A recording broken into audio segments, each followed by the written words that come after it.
Only in the last year of her life, while laying on her deathbed, my mother started talking. You don't need this burden on your shoulders, she used to say when I asked her about the Second World War or about the Holocaust. But on two occasions during my childhood, she did let something slip, and it was clear that there was a huge story behind it. But first, a little bit about her, my family. Um, okay, this was my grandmother, her grandmother, Bluma. And I like this, design of the photo from the beginning of the 20th century, this Art Deco or Art Nouveau. And the guy, the handsome guy standing, no, I need to go back. The handsome guy standing is my grandfather Adolf, her father. Uh, Adolf and her mother Salomea, I am named after her, met in the Faculty of Medicine in Krakow University in Lviv and fell in love. Unfortunately, I don't have a picture of my grandmother, but my mother used to say that she was beautiful, and I, of course, intend to believe her. This is my mother as a baby, and these are my mother and her twin brother Stanisław, the age of 2. They were the youngest of 5 children. So was her oldest brother Emanuel Maniek, who was a gifted pianist, and this was another brother, Maciek or Mak. He was a dentist, and her sister, my aunt Eleonora. She will have an important part in our story later on. And she graduated from a school of international trade. They grew up in a well-to-do home full of life, full of love, in Lviv. German and Polish were spoken at home. My mother, Blanka, attended, you see here, the building of Maria Magdalena Girls' School, run by nuns. It still exists today. And her twin brother attended the boys' school next door. At school, they studied French and Polish, and at home, they observed the holidays according to the Jewish calendar, fasted on Yom Kippur, occasionally went to synagogue. At the same time, they decorated Easter eggs and cut out colorful paper lanterns that were hung in the cemetery on Halloween. So I would say that my mother enjoyed the best of all worlds in her childhood. The family had textile factories and shops in then fashionable Passage Mikolaj in Lviv. Here is another picture of this fashionable passage. She dreamt of becoming an opera singer and studied at the Lviv Conservatory. Mom and Dad met in the forest. My father was 29 years old, forestry engineer who managed the Graf Potocki family's forests, and Mom was 18. A party in the forest was probably a wonderful romantic opportunity to meet and fall in love. So my parents married 6 months before the outbreak of the war. They spent the first 2 years under Russian occupation, in Lviv. And after 2 years, when Hitler invaded the Russian side, the family was conscripted to build an airport for the Germans. It was harsh winter, very cold. The work was grueling. They thought that they are going to die. And suddenly a messenger arrived with a message from Warsaw, which was under control of the Germans, as you know, for the beginning of the war. The message was from her sister Ella, from whom they had not heard in 2 years. And she wrote, are you all right? I'll send you documents. Come to Warsaw because you don't know what will happen on your side, and here you will be safe. And indeed, after a while, forged identity documents arrived. One day, when the family was walking home, they were not yet confined to the ghetto. Here you see a picture of the ghetto.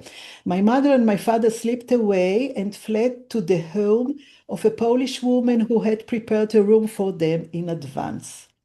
So, one of the stories my mother told me when I was a child was about the last meeting with her mother. She told me two, as I said, two episodes. This is the first one. Imagine midnight, dark, cold. My grandmother standing in this cemetery on the outskirts of town. There, I checked, there were three of them. One was the Jewish cemetery, holding a package and saying to her daughter, now run away, save yourselves. Last hug, and they never saw each other again. My mother returns to the Polish woman's room, opens the package, and sees a pair of magnificent family silver candlesticks that her mother had smashed with a heavy hammer to two lamps of silver, raw material, metal. I imagine my Please grandmother. unmute yourself, Sadia. Okay? Please unmute yourself. Please mute yourself. I'm sorry. And I imagine my grandmother, who sold some of her possession, obviously, to make living over the past 2 years. And she looks around and thinks, what can she give her daughter that she can sell in Warsaw and live on in the first days anyway? And her eyes fall on the pair of candlesticks, a sacred object, a family heirloom passing from generation to generation, a symbol of history of a people, and for my mother also symbolized the separation from her parents and her home. So this story I heard when I was a little child. My parents set out from Warsaw on a train full of German soldiers. And years later, when I asked her, weren't you afraid? And she said, Chulinka, who would have thought that Jews would board a train full of German soldiers? And I think that this courage and resourcefulness accompanied them Please mute throughout the war. yourselves. They arrived in Warsaw and joined Just the a Polish. moment, Shuli. Please, Yes, everyone, mute yourselves. You are disturbing Shuli's speech. Thank you. Please go ahead. thank you. So they arrived to Warsaw and joined the Polish underground Armia Krajowa, the home army, which was loyal to the Polish government in exile in London. Her sister Ella and her husband Franciszek, who was the manager of the train station in Warsaw, here you see a picture from 1925, were already members of the organization. So here are in the middle my mother, and next to her on the right my father, another picture. The tall guy is my father, and the blonde lady is, of course, my mother. The second story my mother told me when I was a child was this. One day, Ella was walking, her sister, past the Warsaw ghetto wall. Whenever possible, they used to smuggle weapons into the ghetto through the sewers and tunnels dug between the Aryan side and the ghetto. You see here one of them.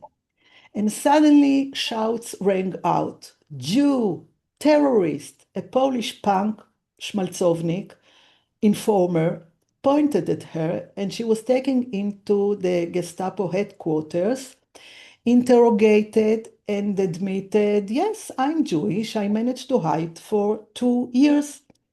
And after 2 weeks, she was sent to a labor camp, and my parents bribed the farmer who used to transport prisoners' bodies to burial in the nearby forest. He hid her under a pile of bodies. My parents rescued her and drove her back to Warsaw. Ella did not hide. She continued, working. Unfortunately, after a few weeks, the same bully saw her on the street and pointed at her, and she was arrested again. And this time, she was severely tortured. The Germans realized that she was She had outside help escaping the camp, and this time she knew she had no chance of survival. My mother bribed a necessary person and received permission to visit her. Ella was beaten almost to death, and I'm afraid I'll break, she whispered with great effort, but I won't give them the pleasure of hanging me. Please help me.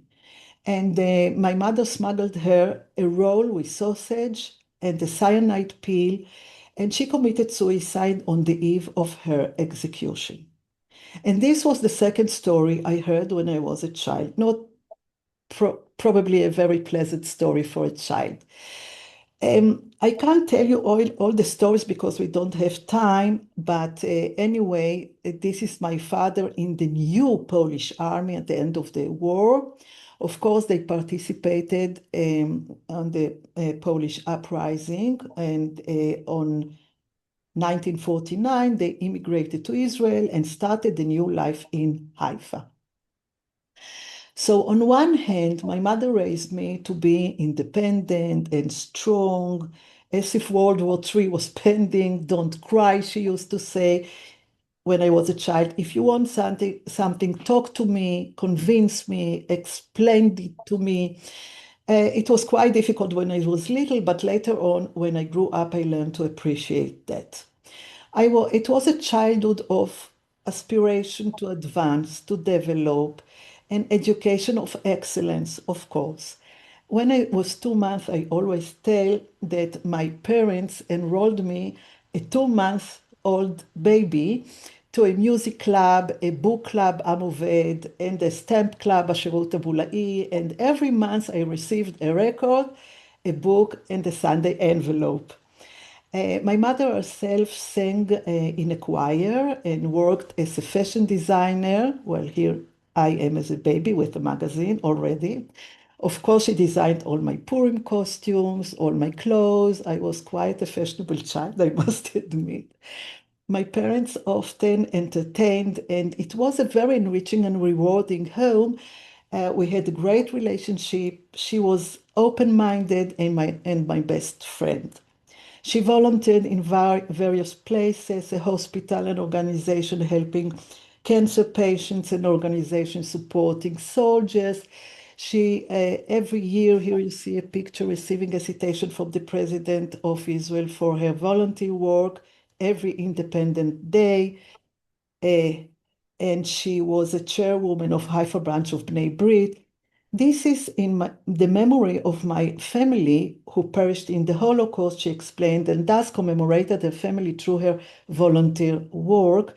So the subject was apparently present in one way or another, even if it was unspoken. At the same time, she suffered from nightmares, and the ringing of the telephone or doorbell would startle her. So basically, I grew up in the shadow of family secrets, which I launched to figure out. The stories began cropping up bits and pieces over the final year of her life, as I said before, while she was lying on her deathbed. I used to run to the car and write them down before I forget. Unfortunately, her days were few, and after her passing, I was left with a pile of notes in the car that together formed an unusual and fascinating but a very short story about newlywed couple who spent their formative years under false identities as part of the Polish underground. So I decided to write a book because it was a very short story, and I thought it's very important to write it down. So this is the core and genesis of the story, and around it I wove a contemporary fictional narrative that should be familiar to hundreds of thousands of second gens. A group of women, second generation daughters, all raised in the shadow of family secrets, who gather in the support group. They seek to understand the behavior of their mothers, Holocaust survivors who never spoke, and to move on. Over the course of the year, special relationships develop between the women, and gradually In a detective story, the events are revealed in part through objects, and the secrets begin to unravel as the story moves back and forth between the present and the 40s of the second century, 20th century. At the end of the year, some of the intergenerational conflicts are resolved and some are not, just like in real life. All the characters and stories in the book are fictional, except for one true story, which is the story of my parents, told by my mother Blanka to her granddaughter, fictional too, because I have three sons. I don't have a daughter, who accompanies her in the last year of her life. So even though I got some form of closure by writing this book, there is still a tremendous sense of loss. And even though I know the various reasons why many of the survivors did not speak, it could have been easier for us, the second generation, and probably the third too, and perhaps for them as well, if things were said rather than hidden in the dark. And I chose to end my lecture. This is the book, by the way, Things That Were Not Said. And wow. And I chose to finish my lecture with the picture. It's lost. The picture is lost. No. This one, well, this one. It's also in the end, but it lost.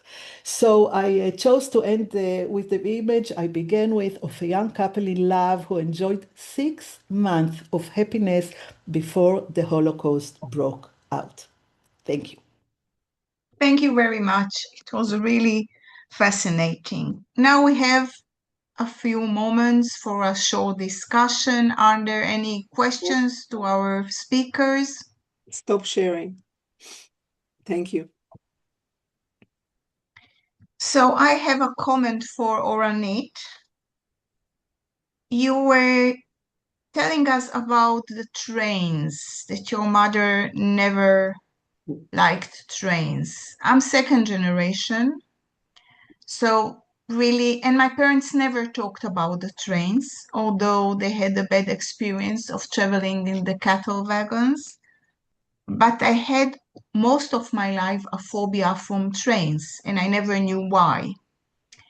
And when my son, who is now 42, finished high school, we went to a concert in Spain, in Santiago de Compostela, and we had to travel from Barcelona by train. I don't know why, there were no planes, so we had to take a train. I was horrified, but there was no choice, and it was my gift to him, the concert, before entering the army. So we were for very long hours in the train, and I was holding his hand. And after we went off the train, after many hours, I saw that my fingerprints were on his hand. And I said, Noam, why haven't you spoken? Why didn't you say that I'm hurting you? And he looked at me and he said, Ima, mommy, if you had seen your face, you wouldn't say a word either. So this is how I connect to your story about trains, Oranit. And then I have also a comment to Esther. I think that the scientific usage that you were able to do with the bits of memory and details is really very important, because this is our only way to ensure that stories won't get lost. And last but not least, Shuli, it was really a pleasure. And somehow, although my parents' story was a little bit harsher, but still in many spots I could say, oh, this is a part of my own biography. How come that you are telling it? But apparently we share, most of the second generation, we share so many common bits of memory and stories. And now, please, if you have any other questions or remarks to our wonderful speakers. None? Yes, a question for first speaker, Ornit Barkai. If there is the possibility to have a copy of the movie Reflections to our Cinematheque here in Cagliari, is the biggest Cinematheque about the Jewish history. Thank you. Okay, so that was a request. Yes, Thanks, a request. Alessandro. Just email me and we can continue the conversation. Thank you. Sure. Okay, so if there are no other questions or comments, we adjourn our meeting. Thank you very much for the three wonderful speakers. I think that it was a very meaningful way to end this year's project, and hopefully we're going to re-meet on the end of January 2026 with a new program and new issues about women in the Holocaust. Thank you very much and see you then. Thank you. Thank you. Bye. Thank you. Bye-bye.